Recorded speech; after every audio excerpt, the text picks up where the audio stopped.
তিনি আগে বুদ্ধদেব ভট্টাচার্যকে লেনিন দেখতেন। তিনি শুভেন্দু বাবুর মধ্যে লেনিন খুঁজে পেয়েছেন কিনা সেটা আমি জানি না। প্রাক্তন বহিষ্কৃত মুখ্যমন্ত্রী যারা যারা বিরোধী দল করতেন বা যারা সরকারের বিরোধিতা করতো তাদেরকে মেরে বাড়ি থেকে বার করে দেয়। অভিষেক বন্দ্যোপাধ্যায়কে একজন থাপ্পড় মেরেছে, সেই ছেলেটা কোথায়? রোড অ্যাক্সিডেন্টে মারা গেছে। প্রাক্তন রাজ্য সরকারের আমলে যে ভুরি ভুরি দুর্নীতি হয়েছিল এ কথা কারোরই অজানা নয়। তার মধ্যে শিক্ষক নিয়োগ দুর্নীতি, সেই মামলার অন্যতম আইনজীবী বিক্রম ব্যানার্জি আজ আমাদের সঙ্গে রয়েছেন। তার সঙ্গে কথা বলবো। আহ, রাজ্যে পালাবদল হয়েছে এখনো 1 মাস হয়নি, তার মধ্যেই দেখা যাচ্ছে যে প্রাক্তন শাসক দল রীতিমতো ভেঙে খান খান। এটার কি অন্যতম কারণ এই যে দুর্নীতি সেটা হতে পারে? আপনি তো এই শিক্ষক নিয়োগ দুর্নীতির মামলার আইনজীবী। দেখুন, দুর্নীতির জন্যই তো সব ভেঙে চুরে চুরমার হয়। 2011 সাল থেকে আর 26 সালে নতুন সরকার আসা আগে অবধি সারা পশ্চিমবাংলায় তো শুধু চুরি চুরি চুরি। এবং চুরির লেভেলটা কিরকম, যে সাদা খাতায় চাকরি হয়ে যায়, ব্ল্যাঙ্ক ওয়েমার দেখে চাকরি হয়ে যাচ্ছে। এটা তো, এই জিনিসটা তো অস্বীকার করার জায়গা নেই। এবং এর সাথে প্রত্যক্ষভাবে তৎকালীন যে শাসক দল তৃণমূল কংগ্রেসের নিচু তলা থেকে উঁচু তলা পর্যন্ত ম্যাক্সিমাম লোক জড়িত ছিল। এটা তো ঘটনা, এটা তো অস্বীকার করার জায়গা নেই। এটা তো শুধু আমার একার কথা না, বা আমি মামলা করেছি, মামলাতে single bench, division bench, supreme court, আবার মামলা ফিরিয়ে দেওয়া হয়েছিল, ডিভিশন বেঞ্চ, আবার সুপ্রিম কোর্ট, এতবার করে আদালতে এই মামলাটা নিয়ে চুলচেরা বিশ্লেষণ হয়েছে, আর্গুমেন্ট হয়েছে। তারপরে আদালত এই সিদ্ধান্তে এসেছে যে 26,000 চাকরি বাতিল, যেটা ভারতবর্ষে কোনোদিন হয়নি। এবং ভারতবর্ষে চাকরি বাতিল হলেও সুপ্রিম কোর্ট এখানে এই অবজারভেশন দিয়েছে যে যারা টেন্টেড ক্যান্ডিডেট তাদের পয়সা ফেরত দিতে হবে, মাইনে ফেরত দিতে হবে। এই রায় ভারতবর্ষের ইতিহাসে কোনোদিন হয়নি। ভারতবর্ষে নজিরবিহীন রায় বলা চলে। নজিরবিহীন রায়। দেখা যাচ্ছে যে ক্ষমতাচ্যুত হয়ে গেছে তৃণমূল, তারপরেও তার যে অতীতের কর্ম এখনো সামনে আসছে। সুরেন্দ্রনাথ কলেজ, সেখানে দেখা যাচ্ছে যে আলমারি ভর্তি টাকা ওই পোকায় খেয়ে নিয়েছে। কোথা থেকে আসলো এত এত টাকা কলেজের ইউনিয়ন রুমে? এরা জোর জুলুম করে বাজার থেকে টাকা তুলতো, কলেজে যারা ভর্তি হতো তাদের থেকে টাকা তুলতো, যারা ভর্তির এক্স স্টুডেন্ট তাদেরকে খুঁজে বার করুন, তারাই অভিযোগ করবে। ইউনিয়নে যে টাকাগুলো জমা পড়তো সেগুলো আত্মসাৎ করতো, স্টুডেন্টদের থেকে টাকা আত্মসাৎ করতো, অ্যাটেন্ডেন্স নিয়ে পয়সা আত্মসাৎ করতো। এটা শুধু একটা কলেজ নয়, কলকাতার সব কলেজে হতো। এই জিনিসটা হতোই, এটা অস্বীকার করার কোনো জায়গা নেই। ভারতবর্ষের এই পশ্চিমবাংলাতে যা ঘটনা ঘটেছে, এত অরাজকতা আপনি ভাবতে পারবেন না। তাই জন্য একবারে তাসের ঘরের মতন তৃণমূল চলে গেল। আর কি কি কারণে তৃণমূলের এই ভরাডুবি আপনার কি মনে হয়? প্রথম হচ্ছে হলো চুরি, দ্বিতীয়ত হচ্ছে হলো মানুষের ওপর অমানুষিক অত্যাচার। যারা যারা বিরোধী দল করতেন বা যারা সরকারের বিরোধিতা করতো তাদেরকে মেরে বাড়ি থেকে বার করে দেওয়া হতো। এই 2021 সালের ঘটনার কথা বলছি। 21 সালেও তো কিছু মানুষ ভোট দিয়েছিল তৃণমূলকে, এটা তো অস্বীকার করার জায়গা নেই। 16 সালে দিয়েছিল, ভোট কাটাকাটির অঙ্কে হয়তো কেউ জিতেছে কেউ হেরেছে, সেটা আলাদা কথা।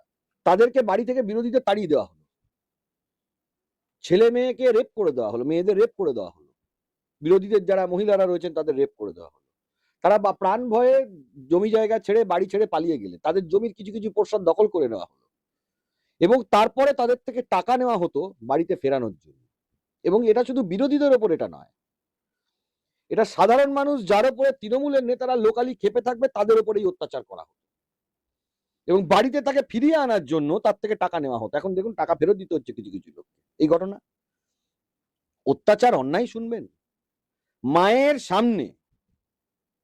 এই মানিকতলার ঘটনা, অভিজিৎ সরকার মায়ের সামনে তার ছেলেকে হাত পা বেঁধে ইট দিয়ে থেতলে মারা হচ্ছে, এবং নৃশংসতা কোন জায়গাতে, মাকে বসিয়ে রেখে দেখানো হচ্ছে যে দেখ তোর ছেলেকে মারছে। কেউ গুলি করে মেরে দেয়, কেউ খুন করে দেয়, সেটা এক ধরনের নৃশংসতা, কিন্তু এই নৃশংসতাটা যে ছেলেটাকে মেরে ফেলা হচ্ছে মধ্যযুগীয় বর্বরতা। এবং ইট দিয়ে থেতলে মারা হচ্ছে এবং পুলিশ জড়িয়ে। এখনো কিছু এই পুলিশের মধ্যে এই ধরনের এলিমেন্ট আছে, পুলিশ জড়িয়ে, আমি আপনাকে বলছি, পুলিশ অ্যারেস্ট হয়েছে, এবং মাকে বসিয়ে রেখে সেটা মাকে দেখানো হচ্ছে। নৃশংসতার লেভেলটাকে চিন্তা করতে হবে। আপনি বরুণ বিশ্বাস হত্যাকাণ্ড যদি দেখেন, একদম তৃণমূলের শুরুর দিকে, এই গোবরডাঙ্গা অঞ্চলে তৃণমূলের নেতারা করিয়েছে, সেই বরুণ বিশ্বাস মাস্টারমশাই আপনার গোবরডাঙ্গা স্টেশন থেকে যাচ্ছেন, ট্রেন থেকে নেমেছেন, পেছন থেকে এসে তাকে গুলি করা হয়েছে, দুটো না একটা গুলি করা হয়েছে, এবং তিনি মাটিতে পড়ে গেছেন, পড়ে রক্ত বেরোচ্ছে। এলাকার লোক সাহায্যের জন্য আসছে, বলে যে যদি হাত দাও গায়ে কেস খাবে, ও পড়ে থাক। যন্ত্রণায় কাতরাচ্ছে, পুরো রাস্তা রক্তে রক্তারক্ত হয়ে গেছে। সেই যে যন্ত্রণায় কাতরাচ্ছে সেটা শুধু নিজেরা দেখছে না, লোককে দেখানো হচ্ছে। নৃশংসতার লেভেলটা চিন্তা করতে পারছে। এরা এইভাবে এই তৃণমূল দলের যেগুলো ছিল তারা হত্যা করত। এটা অস্বীকার করতে পারবেন? কোন নেতা করেছে তৃণমূলের? দীর্ঘদিনের নেতা, তিনি মন্ত্রী পর্যন্ত ছিলেন। তার নামে পরিবারের লোকজন একটা সময় অভিযোগ করেছিল। ছেড়ে দিন, বালির তৃণমূল নেতা তপন দত্ত হত্যা মামলা, 2 মেয়ে, তার পরিবার আজও বিচার পায়নি। বালি স্টেশনের সামনে পেছন থেকে গুলি করে রাস্তায় ফেলে কাঁদরে লাথি মেরে তাকে মারা হয়েছে। এটা আমি, দেখুন, আপনি আমাকে যদি কতজন খুন হয়েছে তার হিসাব চান, হিসাব দিয়ে আপনার ইন্টারভিউ শেষ হবে না, আরো 7 দিন সারা রাত কেটে যাবে আপনার সাথে শুধু এই কথা বলতে থাকলে। এই যে আপনি একটা চিন্তা করে দেখুন, যদিও বা আমি কারোর গায়ে হাত দেওয়া বা কাউকে মারা এই রাজনীতি আমি সমর্থন করি না, প্রথমেই আমি আপনাকে বলছি। অভিষেক বন্দ্যোপাধ্যায়কে একজন থাপ্পড় মেরেছিলেন, অন্যায় করেছিলেন আমি বলবো। সেই ছেলেটা কোথায়? সেই ছেলেটা কোথায়? আমি আপনাকে প্রশ্ন করছি, আপনাদের সংবাদ মাধ্যমে প্রশ্ন করছি, আপনারা রিল চালিয়ে খোঁজ নিয়ে দেখুন ছেলেটা কোথায়। রোড অ্যাক্সিডেন্টে মারা গেছে। এই ঘটনাটার তদন্ত হয়নি এখন। কামদুনি ছেড়ে দিন, আরজি কর, এগুলো লোকের মনে আছে। আমি পুরোনো দিনের স্মৃতিগুলোকে নিয়ে যাচ্ছি। কি অমানুষিক অত্যাচার! পোস্ট পোল ভায়োলেন্স 2021টা কিন্তু আপনারা চালাচ্ছেন, শব্দটা প্রয়োগ করছেন পোস্ট পোল ভায়োলেন্স, আর আমি বলছি জেনোসাইড। যেভাবে জেনোসাইড অর্গানাইজ করা হয় 2021 সালে ঠিক সেইভাবে অর্গানাইজ করা হয়েছিল। আমি মামলা করছি বলে আমার চেম্বার অ্যাটাক হয়েছিল, হয়েছে কোনো কলকাতা হাইকোর্টের কোনো আইনজীবী? ছেড়ে দিন, আমি একজন আইনজীবী, বিচারপতির বাড়ি আক্রমণ হয়েছিল, এ তো অস্বীকার করার জায়গা নেই। বিচারপতির বাড়িতে লোক পাঠিয়ে পোস্টার ভাঙচুর করা হচ্ছে, বিচারপতির এজলাস বয়কট করা হচ্ছে, দরজা বন্ধ করে আমাদের ঢুকতে দিচ্ছে না। এই ঘটনা ঘটেছে। এই কারণেই কি আজকে অভিষেক বন্দ্যোপাধ্যায়ের উপরে যে জনরোষ আমরা দেখতে পাচ্ছি, বা মমতা বন্দ্যোপাধ্যায়কেও চোর স্লোগান শুনতে হচ্ছে কোর্টে গিয়ে, এগুলোই কি কারণ? দেখুন, আমি আপনাকে একটা কথা বলি, ওনারা বলতে পারেন এর সাথে আমরা যুক্ত নই, বলতেই পারেন, নিচের তলার লোক করেছে।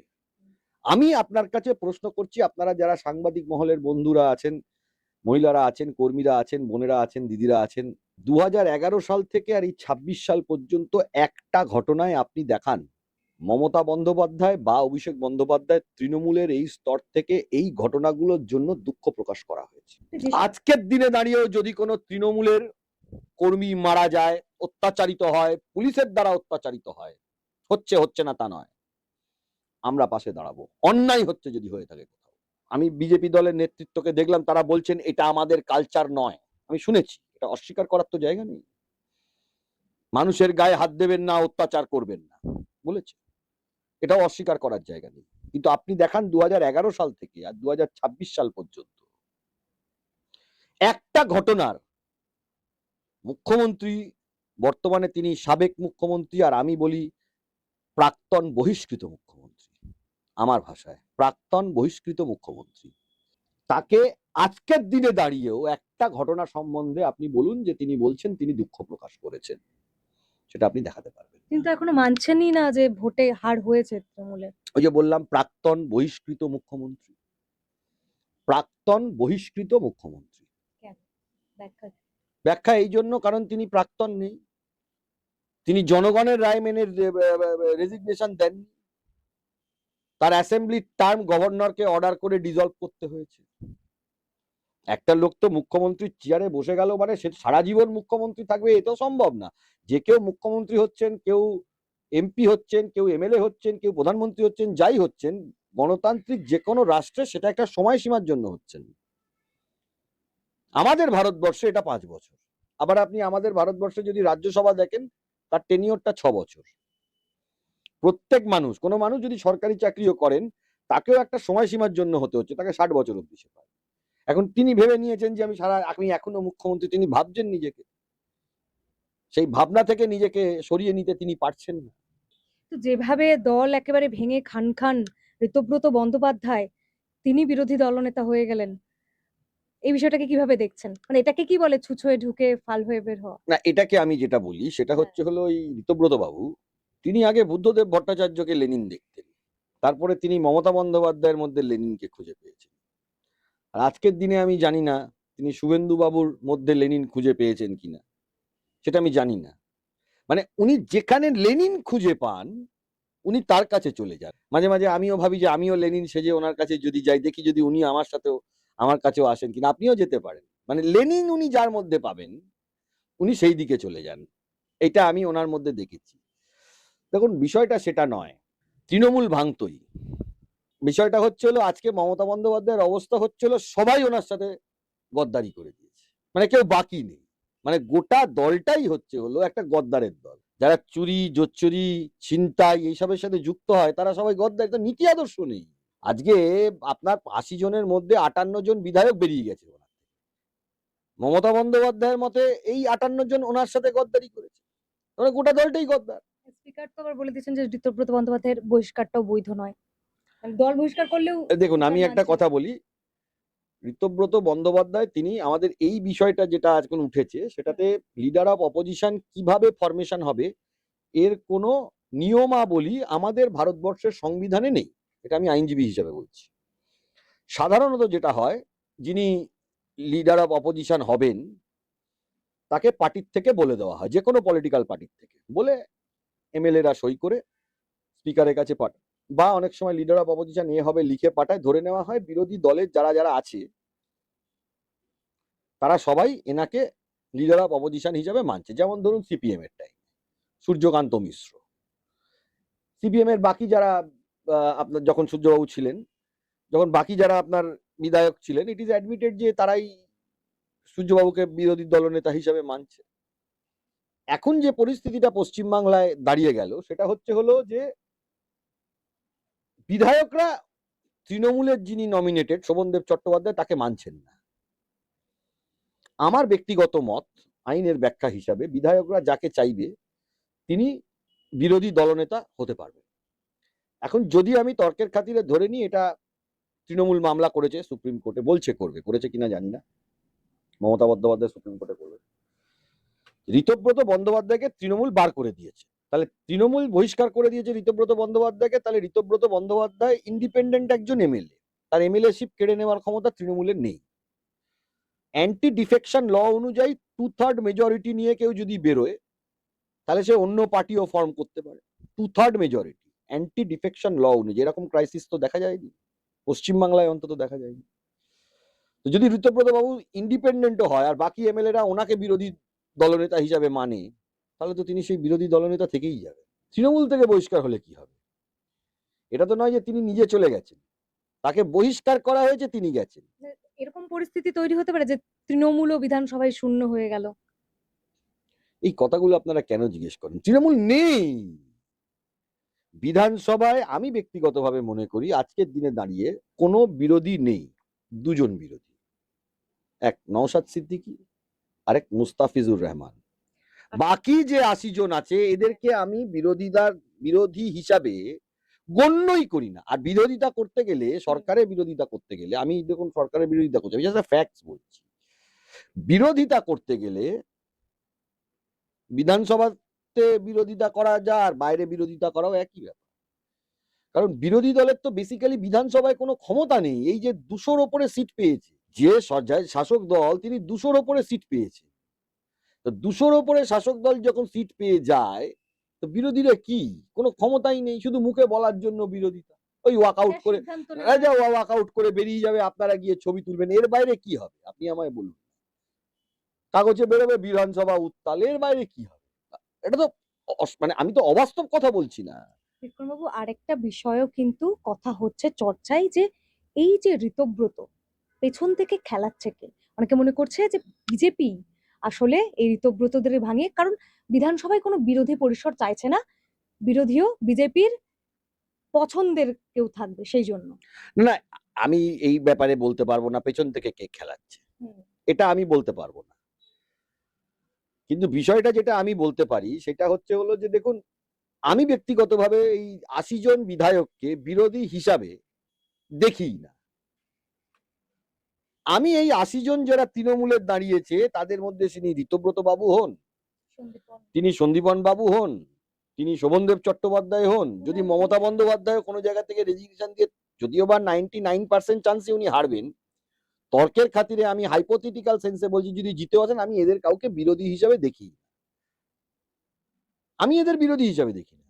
এই তৃণমূলটা বিরোধিতা করতে পারবেই না। প্রতিটা এমএলএ কোনো না কোনো কেস খেয়ে আছে, কোনো না কোনো দুর্নীতির সাথে যুক্ত।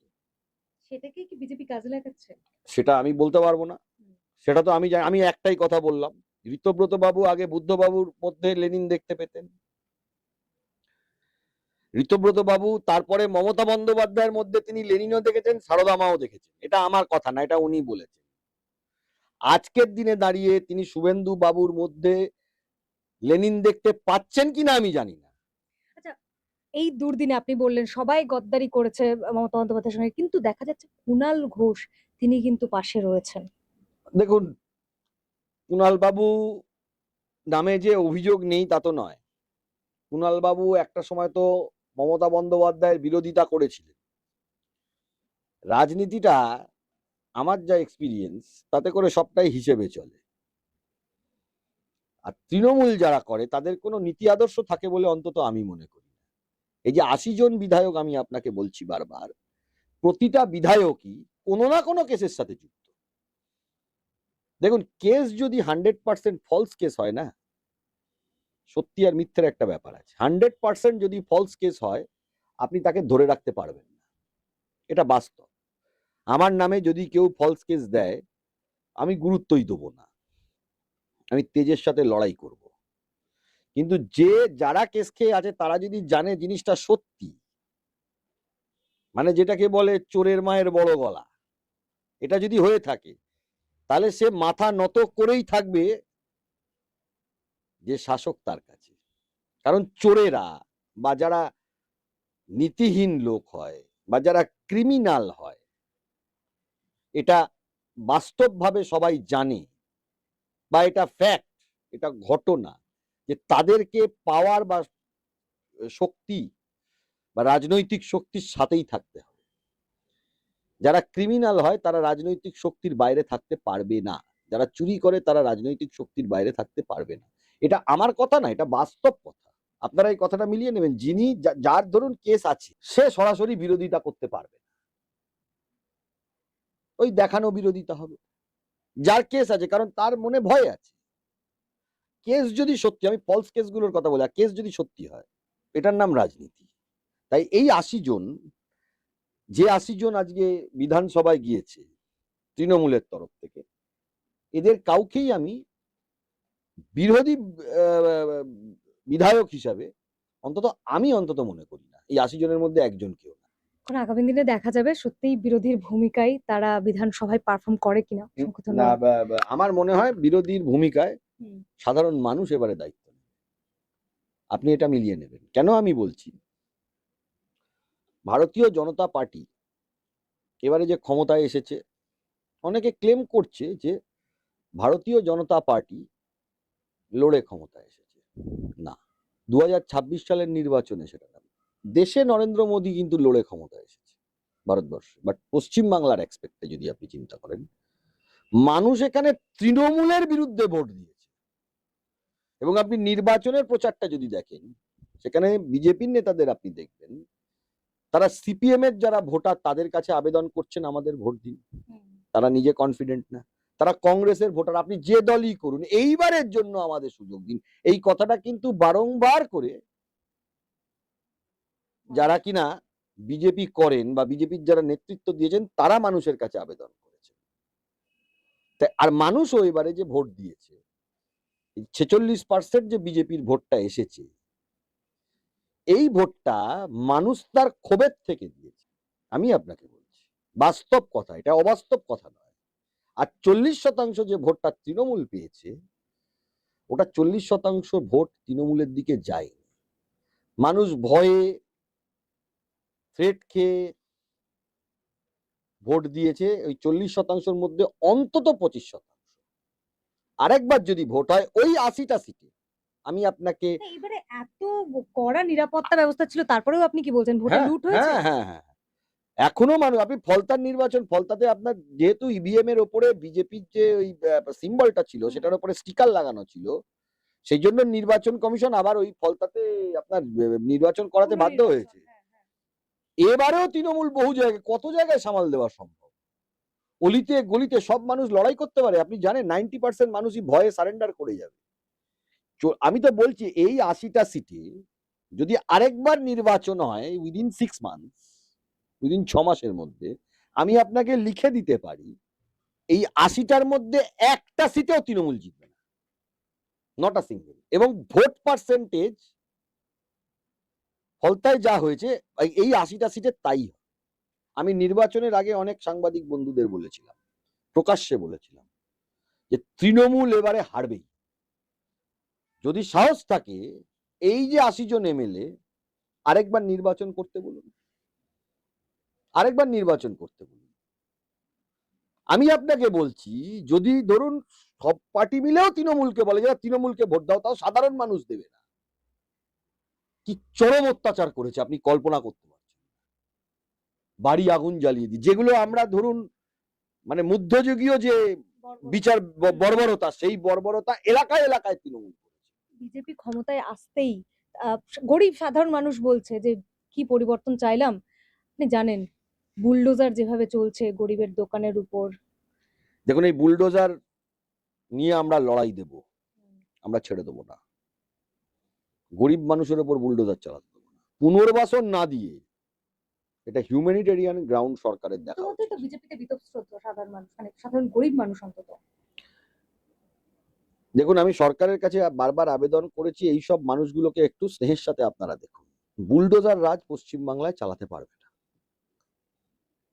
বাঙালিরা প্রতিবাদ হয়তো সবসময় করে না, কিন্তু বাঙালি যখন জেগে ওঠে না তখন সারা বিশ্বকে কাঁপিয়ে দেয়। এই যে বললাম এইবারের নির্বাচনে বাঙালি জেগে উঠেছিল, তাই জন্য নাড়িয়ে দিল। দেখুন এটাও অস্বীকার করার জায়গা নেই যে নতুন মুখ্যমন্ত্রী তিনি কিছু ভালো কাজও করছেন। এই বুলডোজার রাজের ব্যাপারে এটা ওনারও দেখা উচিত, এবং যারা সরকার পরিচালনা করছেন এটা দেখা উচিত। এটা চলতে পারে না। একদম নিষ্পাপ লোকগুলো ২ পয়সা রোজগার করছে, গায়ের জোরে তাদের তুলে দেবেন। একটা পুনর্বাসনের ব্যবস্থা করুন না, একটা এস্টিমেট করুন না যে কতজন হকার আছেন, হকার ভাই হকার বোনেরা আছেন যারা ব্যবসা করছেন, তাদের সাথে কথা বলে একটা তাদের পুনর্বাসনের ব্যবস্থা করে তারপরে তাদেরকে সরান।